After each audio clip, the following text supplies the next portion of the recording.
Geva Sochola here.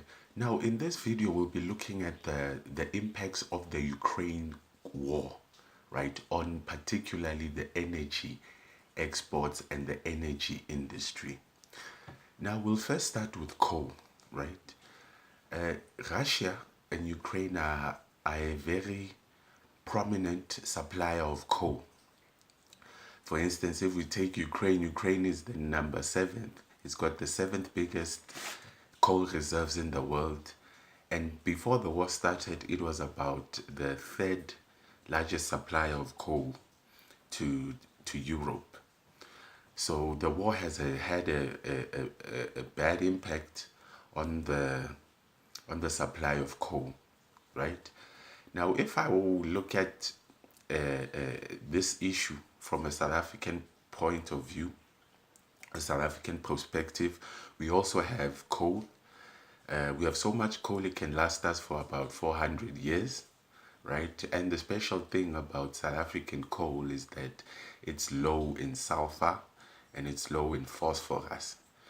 So it's yet again another opportunity for South Africa to export more coal and make more money. But because we've got issues with our ports and rails, we can't necessarily take full advantage of this opportunity. Now, now I'm going to talk about oil, right? Now, when we look at oil, right, Russia is the third largest oil supplier in the world, right? They supply about 12% of all the oil in the world to the global market, and them stopping to supply oil is going to have a serious impact. They also export some petroleum products in the form of diesel, jet fuel, plastics, right? And also fertilizer, because you make fertilizers using your petroleum, right? So there's going to be quite a disturbance with regards to oil supply in the world.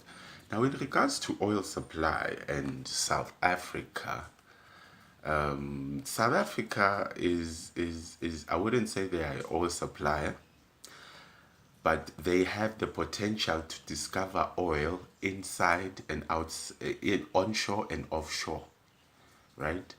Now, particularly when it comes to oil, I want to look at the new discovery that Namibia has made, right?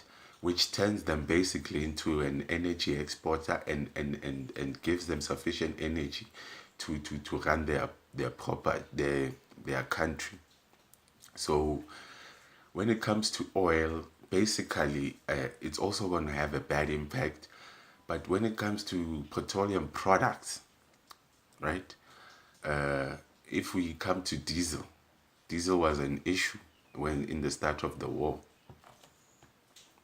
right? So basically, South Africa receives about 57% of its diesel from Russia. So that's why we felt it a lot on the pump when this war started. Now, the last thing that I want to look at is basically gas, right? Gas. Russia is a very large supplier of gas to the global market, especially Europe. Russia supplies about 40% of Europe's gas needs, right? And it also a supplier in the global market. Basically, Russia is the second largest supplier of gas in the world, right, with about 17% to global supply. So because of the sanctions and how he was treated, right, and basically the sanctions, yes, he wants now for Europe to buy the gas in ruble. We will talk more about that later. So basically, when we look at gas, that's another opportunity for African countries, particularly in the south, to take advantage of the opening in the global supply. Namibia, we've known that Namibia has had gas in the Kudu region offshore, and they've been exploiting it for the past few years. But their discovery of the new oil wells and gas fields off the coast of Namibia is certainly an advantage. Another country that I want to look at is Zimbabwe.